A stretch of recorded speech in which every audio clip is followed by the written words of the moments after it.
So as if I need any more projects, Emily. Hi, baby. I am out here looking at a space to put a pond.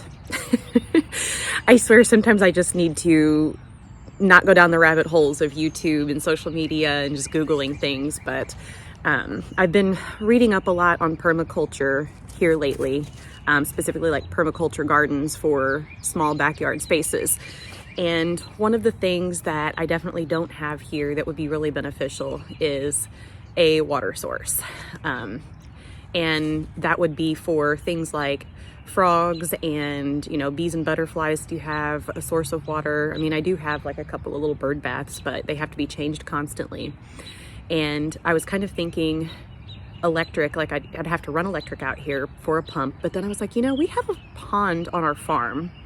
I grew up with a pond on a farm in the backyard, and like they didn't need pumps, and everything lived and everything thrived. And the pond on our farm specifically, it's shaded, it's under the canopy of trees, has a ton of water lilies. And so I kind of got to looking into that, and I mean, that's really all there is to it. If you keep it to where it's not like in the beating down sun. Think about it. If you see a pond out in the middle of a field, it's always covered in algae. Well, this one has none. It's shaded and has water lilies. And so that's the other trick. If you have plenty of beneficial water plants, it helps the microorganisms thrive, and you have beneficial bacteria. So it's just like your own gut microbiome, right? You have certain bacteria that are healthy and good for you. And it's the same way in any ecosystem, but specifically I'm talking about ponds. So you can have a pond that has natural water plants, and I wouldn't put fish in it just because I don't want to have to deal with the hassle of wintertime and all of that, but to let like frogs just come in and live there and, you know, stuff like that. So I'm considering it because I have just this dead space over here by the greenhouse that, you know, it's shaded here and it's kind of just blocked off. Like I have this retaining wall here, and then the greenhouse there. So there's just this dead space and it's all shaded because of that thing. So it really would make a good spot for a little pond. So me, the person that said no more projects this year, is now thinking about doing like a little area here, putting a pond in the middle of it, moving my compost like back in here, and having a little water feature that is shaded and would be, I could go and pull soil, water plants, lilies, all of that from our existing pond on the farm and bring it here so that we have a great start to the ecosystem already, because it's already an existing ecosystem somewhere else and it's native to our area, and it would essentially just be transplanted here. So that's where my brain is at the moment. We'll see if I actually go ahead with it. Knowing me, I probably will, but I also told myself I was done with the house projects.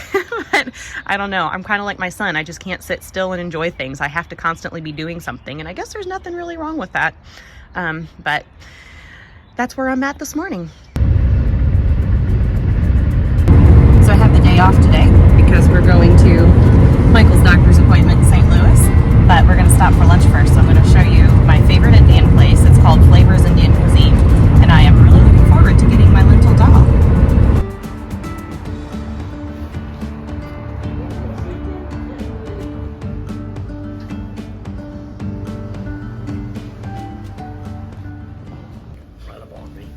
And you're short. I am.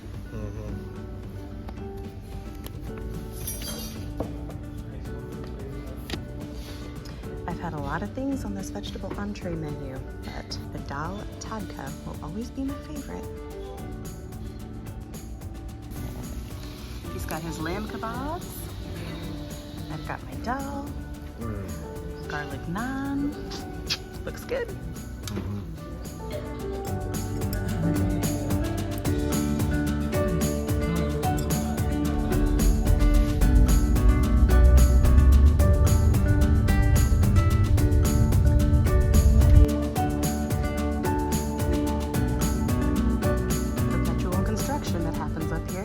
I love how they have their own little library here.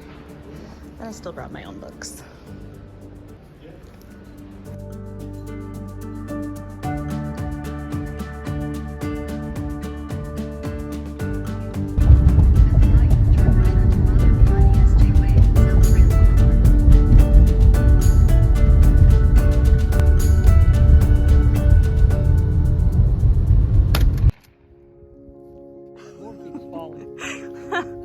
not going to volunteer to hold it. No. Hell no. Happy birthday! Thank you. Thank you.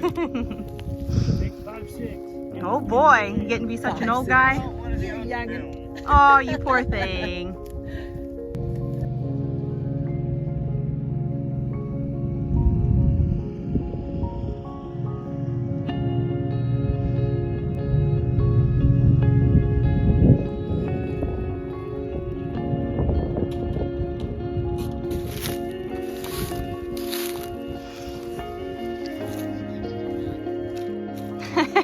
You and your snakes. You got snakes on the brain.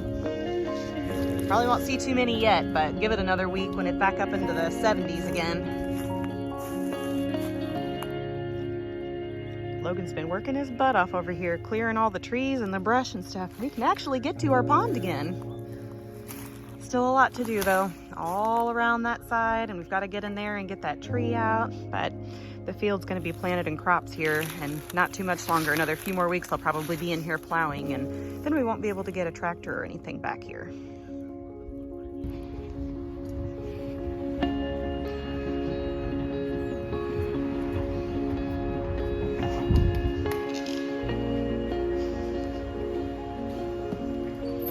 The library book drop. Please insert materials one at a time.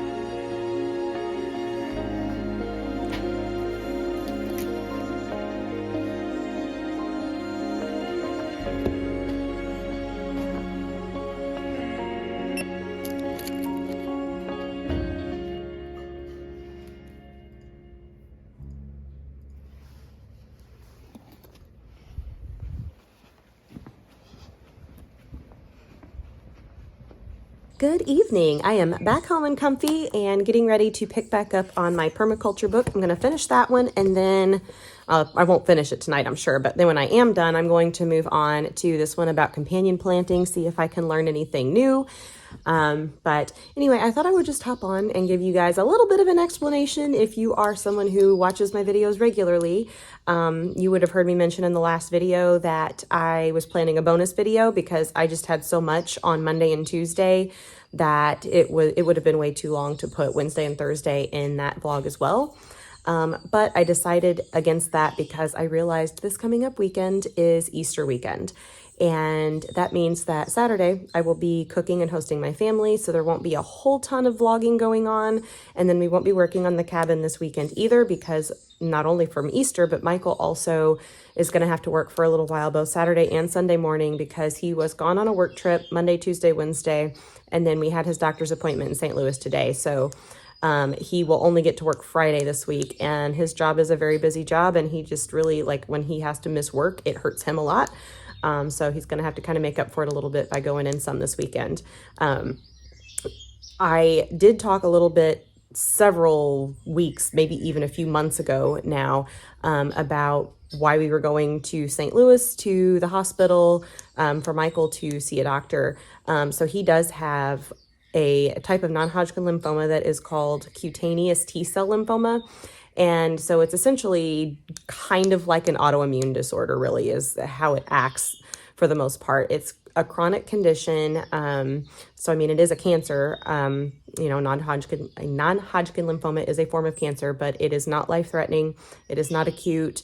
And he's actually doing very, very well. Symptoms are fading. And so that's great news. It's not curable, like he's going to have it for the rest of his life, but it is definitely very well under control right now. And so he used to have to go every 3 months, and now he's only going every 6 months, and it's basically just for maintenance and monitoring, and that is it. So that's why we were in St. Louis today. But for the rest of this week or weekend, because tomorrow's Friday, so the week is basically over, but I honestly don't even know what to tell you is coming. This might just very well be one of those vlogs where it's just a whole lot of random stuff thrown together, kind of like it's been for yesterday and today. But I don't know what will be coming up, but I will see you probably at some point tomorrow. So have a good evening. Hey, look at this. I was just talking about this in my last video, and I was planting radishes, and I said that I found this method. It was something French that I saw on Pinterest. Well, this doesn't say anything about it being French, but it does talk about it being a triangular spacing pattern and how you can get more seeds planted in the same space than using the rectangular method of just planting in straight rows. So pretty cool. Something I saw on Pinterest, trying to recall it from memory. Now I can actually show you something evidential.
Come on.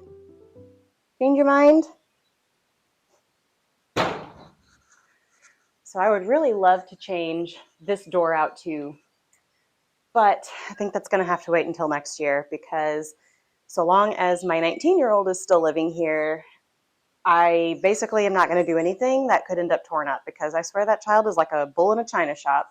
And I could pretty much bet you any amount of money that if I put a screen insert in that door, every time he comes and goes, he would put his hand on the screen to push it open. And it would not matter how many times I tell him, use the frame, not the screen, he would continue to put his hand on the screen, because, so he's got ADHD, but he is just like complete scatterbrain, and just, he doesn't remember, and he has no like situational awareness, spatial awareness, any of that kind of stuff. So things just kind of get torn up, and I know that the screen would just end up getting like pulled out from the frame, and it would be destroyed. So until he has moved out on his own, I'm not going to put a screen in that door. But the other two are done, and I'm really thrilled that we can have a cross breeze in the house again. It's so nice that the weather has warmed up to the 70s. We will have one day next week that's like 54 for the high and upper 30s overnight for the low, but it's one day, and then the rest of it is like upper 60s, low 70s. This weekend, Easter Sunday even, is supposed to hit 80. So I am so thrilled that the weather is finally here. It finally feels like spring. So this is kind of just the first little bit of spring cleaning, I guess. It's not really cleaning, it's more like prepping for spring cleaning. But next week is going to be spring cleaning week. So stick around and you can watch me spring clean if that floats your boat.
reading and looking out at my garden, and I so badly want to take the plastic off, but I know we have one more chilly day coming next week. It's going to be in the 50s and then lows in the 30s overnight. So if I do take the plastic off, I just have to turn around and put it back on. Gosh darn it, it's so nice outside, and I just want to open the garden and let it all be free. So close. Less than a week. Less than a week. I can wait.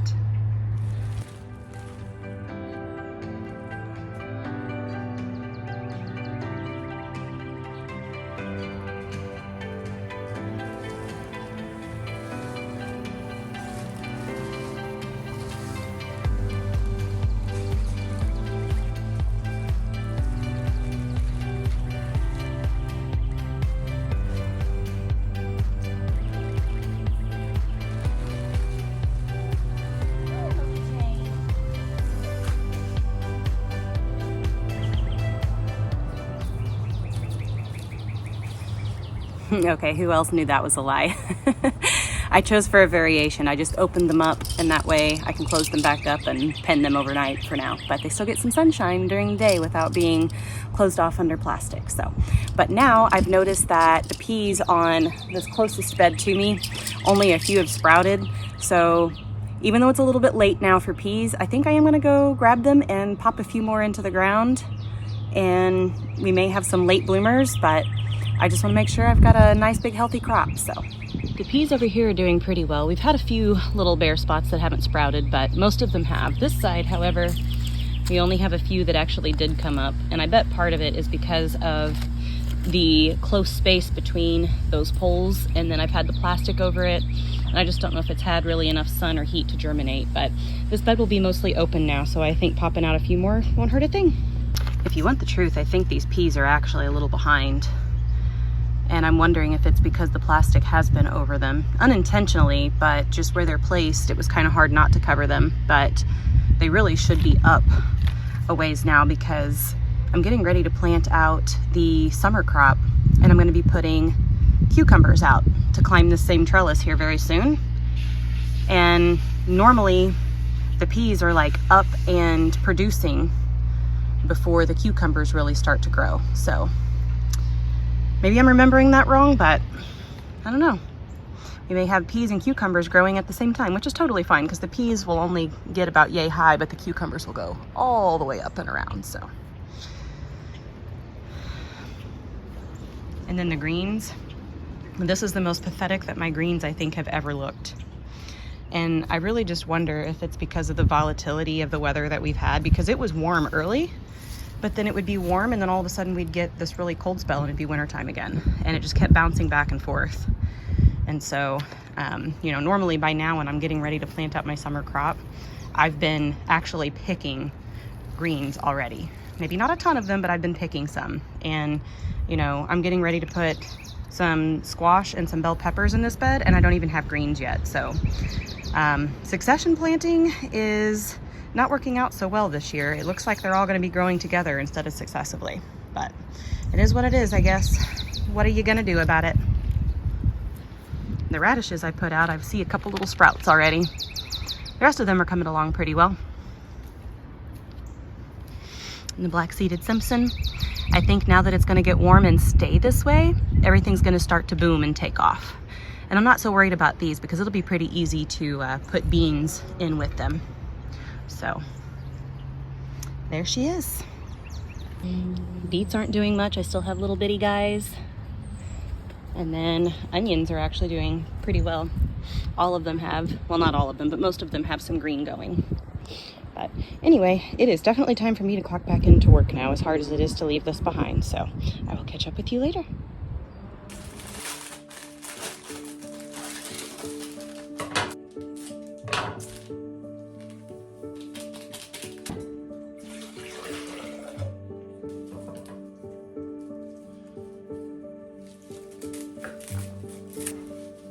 Bunny.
sugars?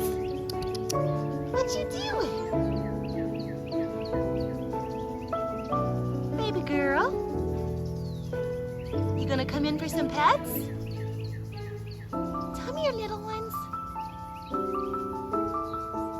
Come on, baby girl. Hi, stinkers. What you doing this morning?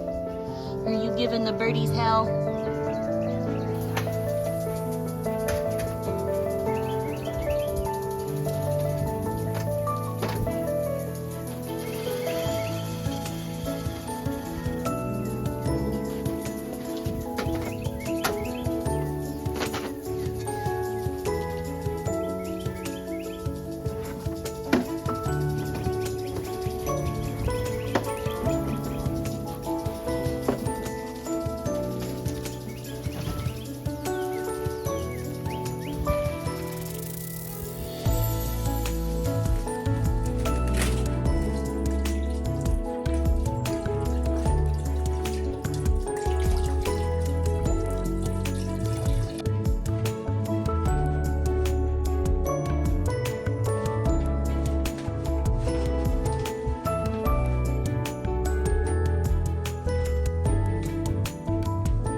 I know this is very, very different from my usual content because this is not in any way, shape, or form plant-based. I'm making traditional chicken and dumplings, just like Grandma used to make. And I'm doing that because it's Easter and I am plant-based. My stepdad has gone plant-based since his heart attack. My mom is eating mostly plant-based along with him, and my sister is also. She's been wanting to do plant-based or try plant-based eating even before my stepdad ever had a heart attack. So, you know, we have that, but then Michael and my grandpa, and then Michael has invited his aunt and uncle, and none of them are plant-based. So I'm trying to make a meal that will please everyone.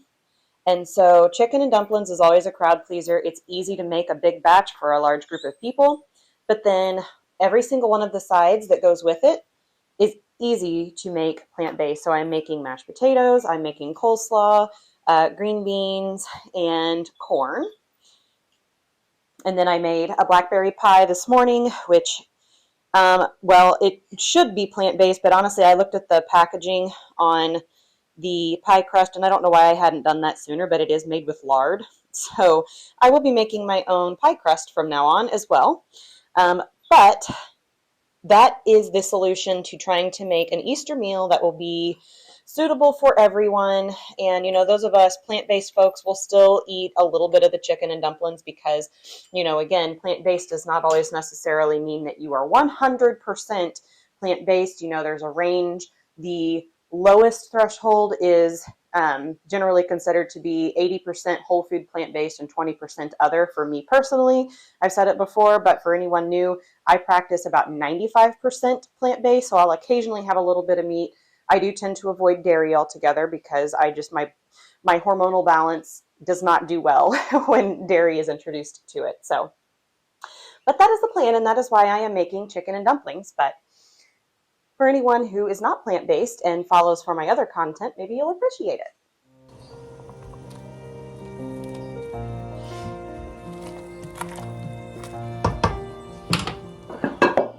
All right, now I've got to shred the chicken up and toss it back in the pot and sprinkle in a little bit of celery seed and let it cook for a little bit until the noodles are done, which doesn't take long, honestly.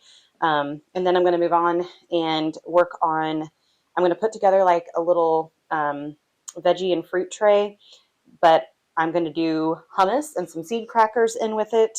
And so I need to get the hummus made. I'll probably go ahead and peel potatoes and get those in a pot with some salted water, and kind of have those sitting aside so that they're ready to start when the time comes. Everyone's going to be here around 1, and then we're going to eat about 2, so I don't need to do too much right now. I just wanted to get the big stuff done and out of the way, and then from here on, it's just small prep stuff.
Okay, I'm not crazy. It says that leaf lettuce days to harvest is 45 to 60, and I put mine out the 1st of March, which means it's at 30 days, and most of it has barely even sprouted, or at least it hasn't made it much past a sprout. The only things that are actually up to any measurable size are the kale and the prize head, which I started from seed indoors early. And theoretically, those should be ready to harvest by now, but they're not even close. Makes me wonder what's going on with my garden and what I can expect from this growing season.